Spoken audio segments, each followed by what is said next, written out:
Have we ever met? I've seen you in the war room for years. Like glitched out there for a minute. You're Yeah. back, Lana. Have we ever met in person We met at VPCon, this year or last but year? that is all this year. Oh, okay. Well, it's good to mostly meet you. But we've known each other Yes. for I've seen you around for years. I feel like we have multiple circles that we overlap Dude, in. I love when you meet somebody when I meet somebody, like I have this giant social circle and I feel like in real estate too, like especially I have this giant social circle and like especially in military. And then there's somebody else that has like the exact same social circle, but they're like once One up. just Yeah. completely adjacent to me, except and then we've never met. And I'm like, we are gonna be best friends because we like all the same It's people. very it's very interesting how sometimes like I'll see on my friends, like, oh, you know but like I know you from over here and I know them from over here, but like how do you guys know each other? Yeah, it's always interesting to see some of those overlaps. Yeah, yeah. Actually, I'm curious now. I'm going in here. We have I wonder how many mutual friends we have. I would guess Uh, between War Room and real estate in general, we probably have at least 50, oh yeah, at least. maybe more. I don't know why I can't see it. It won't show me. Anyway. Um, okay, well, how are you? I am well. Yeah, I'm trying to remember. I think I met you. I was with Autumn and we were like on our way out to the pool or something. And she's like, oh my God, I see Alex. You got to meet Alex. I talked to Autumn the other day. I love Autumn. Yeah, yeah. 65 mutual friends. I actually thought it'd be way higher than There you that. go. Okay, well, I'm always curious. Like War Room's maybe a special case, but I'm always curious, like why, like, or I guess like what do you, what were you hoping to get anything out of this, or you just want to chat, or I mean, I mostly think I just wanted to connect because we've never had a chance to connect one on one. So just to kind of figure out what, if anything, we can do to, help each other out and support each other. I guess I was just jotting down some notes as I was sitting here trying to figure out like what should we talk about. I guess probably number one on my list is just like generally podcast stuff. Like I have a very fledgling podcast. I just produced my 10th episode this week. So congratulations? yay, I've already produced more than like half the people who start a podcast. So, that's something. And I've already recorded like another five or six, so we're well ahead of the game. But it is very new, so I'm always open to ideas and suggestions for kind of like ways to streamline production. And I just hired a VA, so that's a whole other thing, like how to best maximize my time with them. Yeah. I have a lot of thoughts on this. I've actually quit more podcasts than most people ever start. Um, I think what I'm going to do actually is I've been doing the problem with podcasts for a lot of times is like they're so structured and they're so Hmm. like planned that it doesn't what I found is it doesn't really work for me because I'm not structured or planned. And what works for me, if I look back at my personality, like or back at my history, not like what I want to do or what I think I should do or what might work, but like what I actually do is this. I put my Calendly link on the internet for anybody to join, and then I talk to strangers. And that's why the studio name is called Strangers. And I think I might just say, Hmm. hey, this is Alex talking to strangers. I have like probably and I never posted them until very recently. I haven't posted them. I've never even recorded them until very recently, but I've been doing this for like 5 years.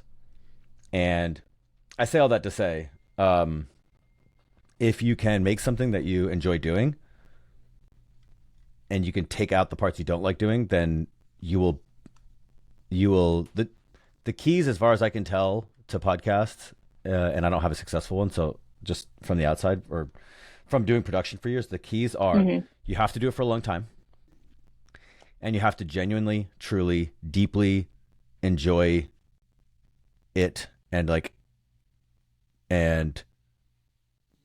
find it. You have to be proud of it. And here's why. Nobody is podcasts are not a like Spotify is not a discovery platform. Hmm. Nobody's going to find your podcast because of the name or the title. They're going to find it by word of mouth. Hmm. And so the first person who has to yell this thing from the fucking rooftops as loud as they possibly can is you. And so you are not going to yell this thing as loud as you possibly can unless you are proud of it and you want to show it off. Yeah, that's really good. Yeah.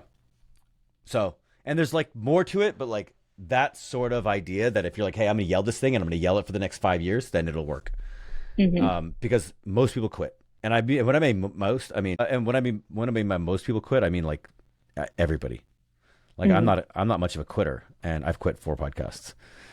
You know, so if you can just play the long game, but if you play the long game, if you Hmm. post 500 episodes and never say anything about it, then you'll get no downloads.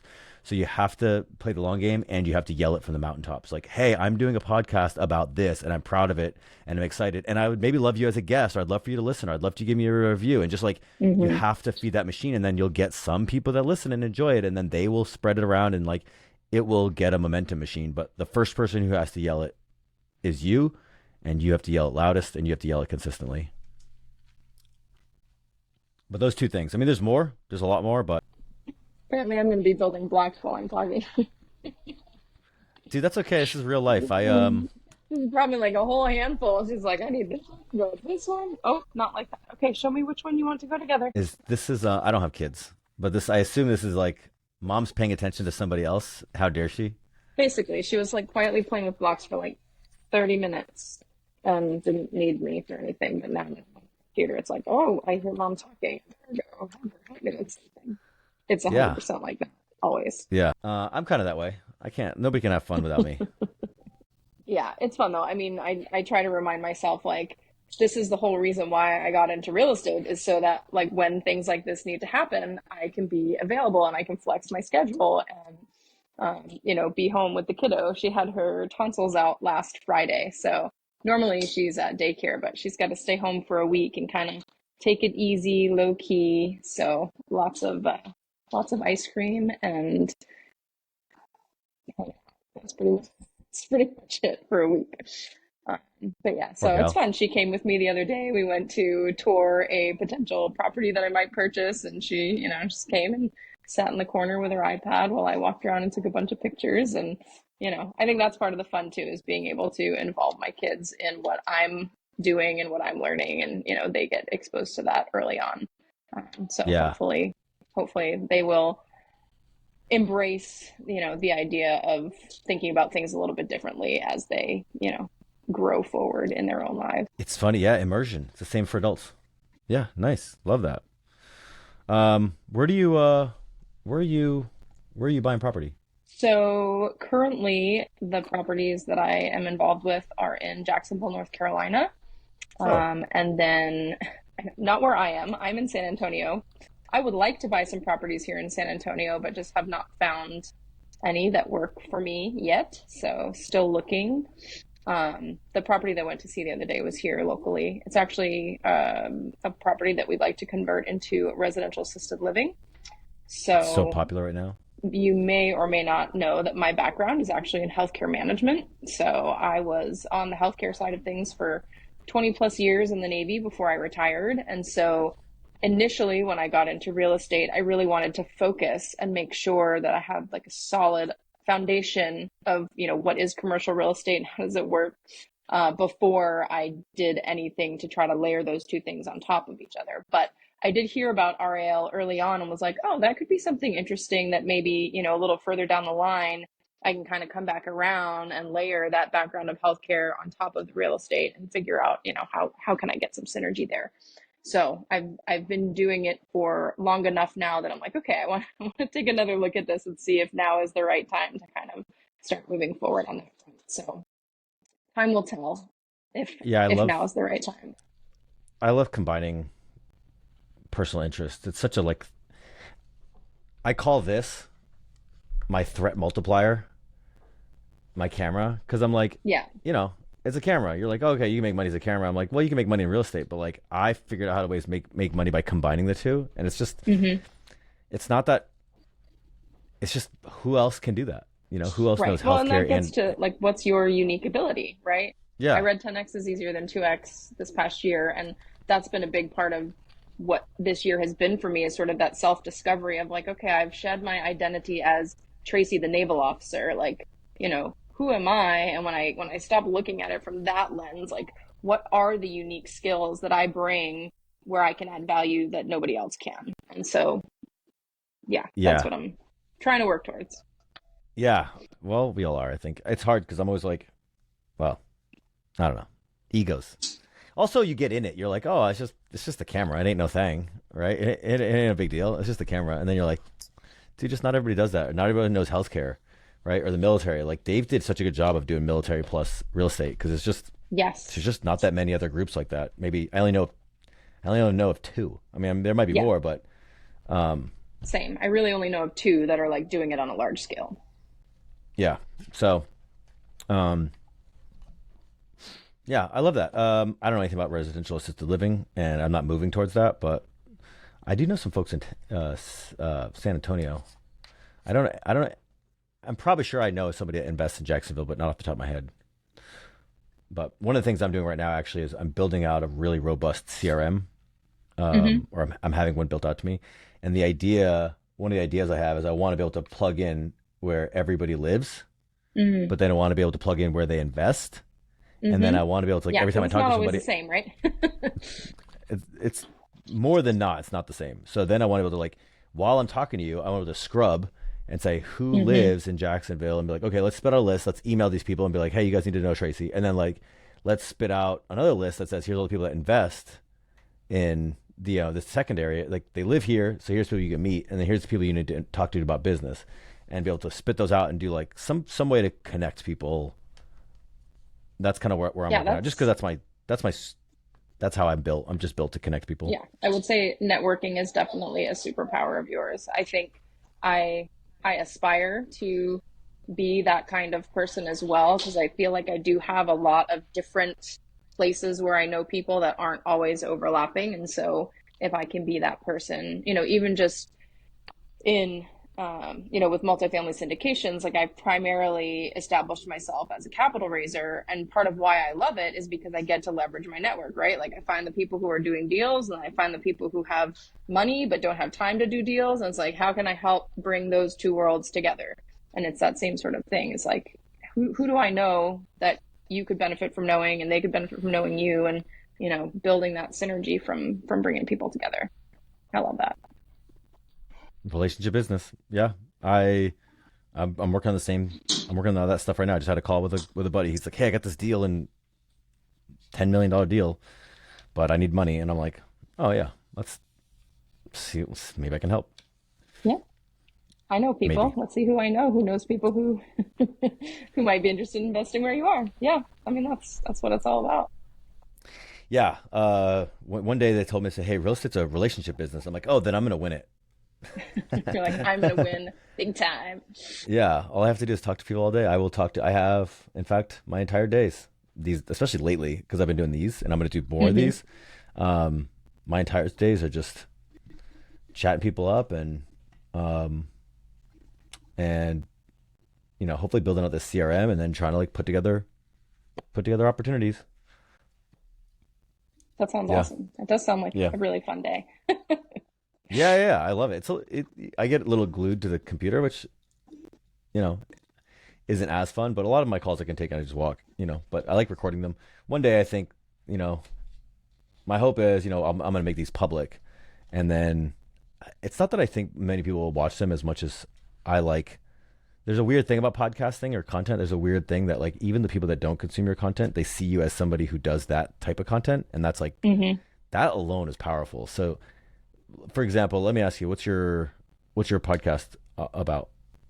So we talk mostly about the broader perspective of like financial freedom, designing a life that you love, but kind of through the lens of real estate, because most of my guests, the way that they have found success moving towards that life that they love is through real estate investing. So it's not specifically all real estate, but it's heavily skewed towards real estate as a very good path to get to financial freedom. Sure. Yeah, it's a good one, especially over the last 10 years. So you start publishing that, you start, talking about it, and it's like, dude, people who don't even download your content will know. Like, you never have to listen to a single episode of Military to Millionaire to know that Dave if you Google him, you find out you see 300 episodes of Military to Millionaire. You're like, Mhm. oh, that's what he does, and he's been doing it a while. He's, you know what I mean. So it's just there's just like meta credibility that comes with it, and then they start seeing, especially if you have episodes. If you're like, oh, it's episode 200, they're like, that person does it. They're committed. They've been doing it a Commitment. while. Yeah. Yeah. Then they start. They're Yeah. like, they don't have to listen to an episode. You get all the social clout. Yeah, my mentor who encouraged me to start the podcast, when she encouraged me to start it, I mean, I hadn't even been doing commercial real estate for like 6 months. I'm like, who, me? Like, I'm no expert. And she's like, that's it. She's like, you don't have to be the expert. She's like, take people on the journey with you. Talk about what you're learning, talk about what you're doing, have guests on who are further along in their path than you, have guests on who are not as far along as you, and everything in between. She's like, but just talk about it, why you love it, all of that. And then, essentially you're establishing this thought leadership platform. And that was her whole thing, was like, you need a thought leadership platform. You need a way that you can get your name out there, that you can build your brand, that you can talk about this stuff. And she's like, even if nobody listens to any episodes, she's like, that's the exact, basically the exact same thing that she said, was like, you're establishing your place in the real estate world. And it's just a part of that branding and kind of growing into it. So I was like, all right, I'll give it a try and see what happens. Yeah, there's so many aspects to podcasting. I mean, especially people will go on most people will go on most podcasts pretty easily. So it's like you can just, it's a good networking tool. You're like, come on my show. And then you can kind of just like, now you have an in with this person. You get to talk to him for an hour, even if it's not it's just such a good it's such a good marketing device, and just a networking tool and a credibility tool. And then you get to learn from people and get in their circle and Yeah. find out what's going on. And now I'm like, oh, now we're friends. So like, well, here's a good follow-up question. Are you going to the what events are you going to this year? So, were you going to ask about Keystone? I was gonna ask you at I Keystone. really, Yeah, I, I'm not going. I, I really wanted to go, and I went to so many events last year. Like, first off, I joined a bunch of masterminds, like too many all at once, to where like I can't even really. Beautiful, thank you. Very nice. I love it.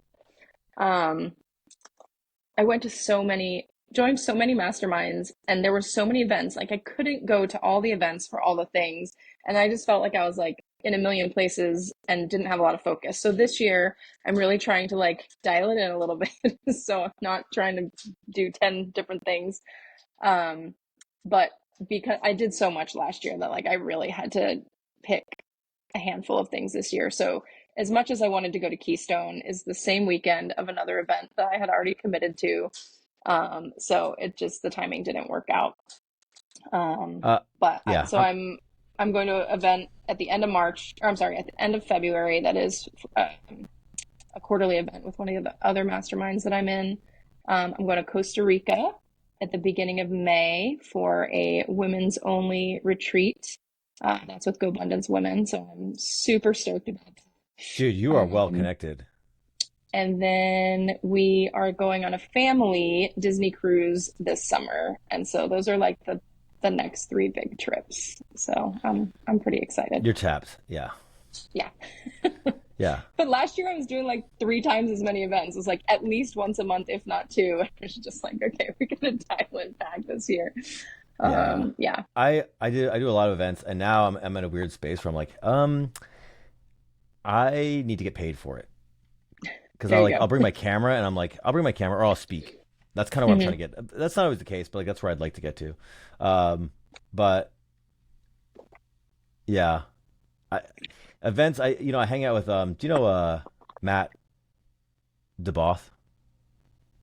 I don't think so.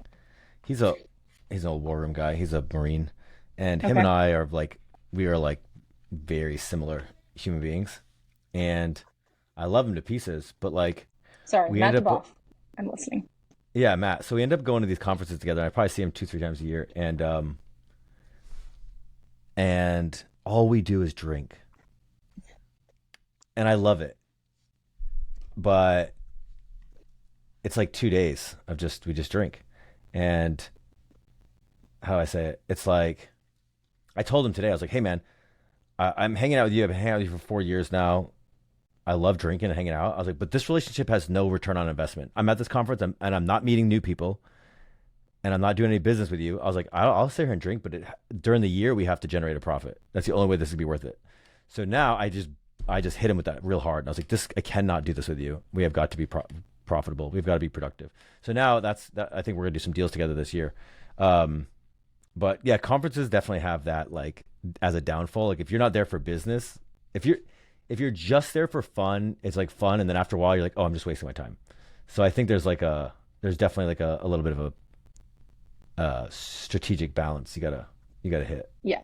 Like this year, I mean, this year was kind of like year zero or year one, however you want to call it for me with commercial real estate. And so, I mean, I went all in. I went all in hard, and I was networking my ass off. But I was like, I Yeah, can't maintain this pace. Like,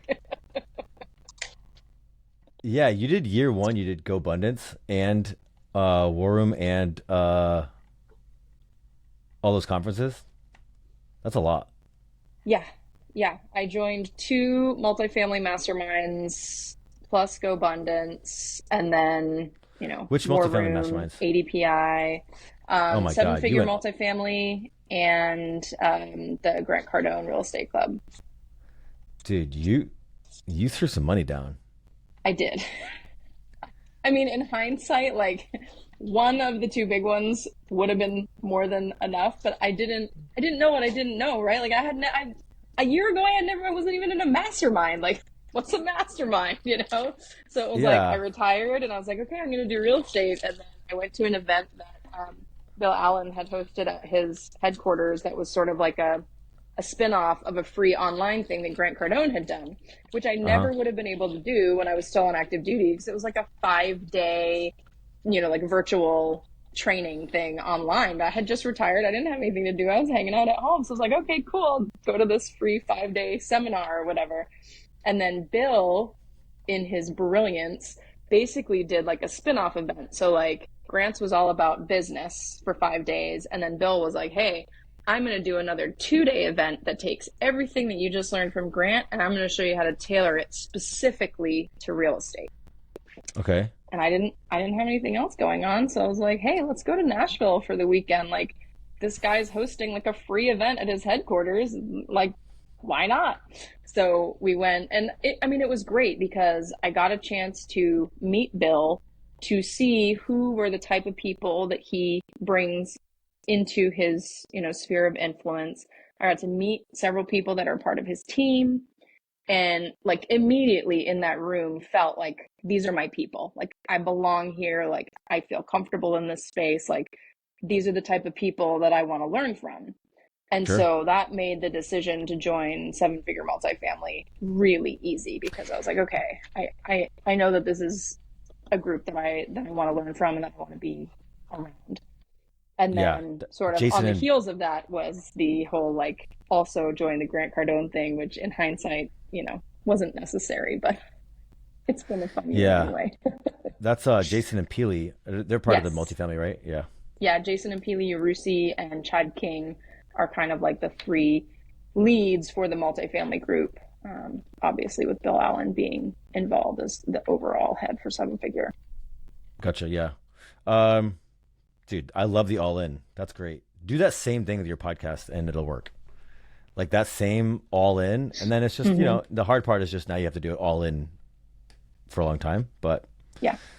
um, podcasts are cool, like, because I don't know, there's always new guests coming. So, like, even if you're like, I don't want to do this today, you talk to somebody and you're like, dude, you fired me up. This is great. So, Yeah, it's been interesting because I mean, obviously the first few was just like, okay, who do I know? So like I interviewed Jason, I interviewed Peely. mhm. I actually still have to interview Chad and Bill. Those are pending.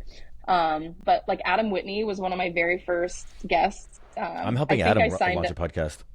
Yeah, he mentioned when I interviewed him that he was working with you on his, and I think finally doing my interview with him was part of what like put me over the edge to join the War Room because I'd been talking to Marcus for months about joining the War Room. Like every time we would go to an event, he'd be like, "Hey, don't forget about the War Room." And I'm like, "Dude, I'm already in so many masterminds, like I can't do another one." But then I met This one's the Autumn. best. and she was talking about how great the war room is. And then I talked to Adam, and he's like, "Yeah, man, the war room." And I'm like, "Man, like all these great people in my network are telling me how great this mastermind is." I was like, "I guess I'm gonna have to check it out." Um, and Yeah. Ron Angel, Yeah. Oh, your audio went out. this building to convert it to a residential assisted living, and so I went on the A Place for Mom website, which is like a place where people who are looking to place their parents go to look for residential assisted living. And I mean, I had to put in my phone number in order to get access to like what are the places in my area that are offering these services. And I mean, they've called me no less than 20 times in the last 24 hours. Like they're they are serious about it.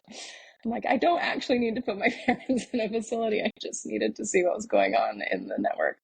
Um, but anyway, I'll probably have to answer and tell them that at some point.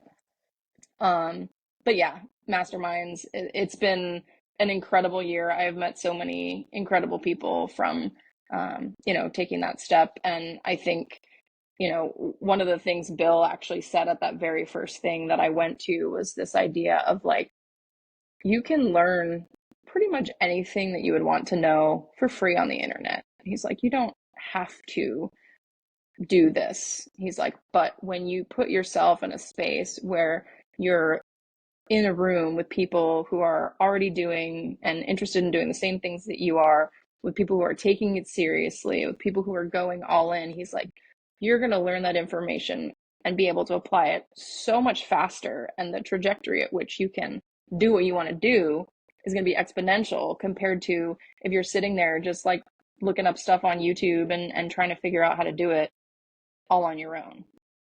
Yeah, there's almost no education at this point with the internet that's worth paying for. What humans are going to do, and I've been saying this for 2 years now, and actually I'm that's why I came out and worked for Better Life, and that's why I love the War Room, is you are paying for access to people who are willing to pay for access to people. And Yeah. that is so powerful, and it doesn't have to be complicated, and people, they fucking church it up with education and courses and yada yada yada, and I'm like, no, you're just you're you're not going to take the course, or very maybe you will, but like that's not what's going to get you over the finish line. The finish line is like, hey, I'm willing to put skin in the game. I'm willing to come travel. I'm willing to show up, and I'm willing to put it on the line. And that shows your level of commitment. It shows their level of commitment. And now you're like, now we're the same. We want to do the same thing. We want to. We're attracted to the same like sort of vehicle. We like the same group. We have the same amount of. We're willing to put up the same amount of resources.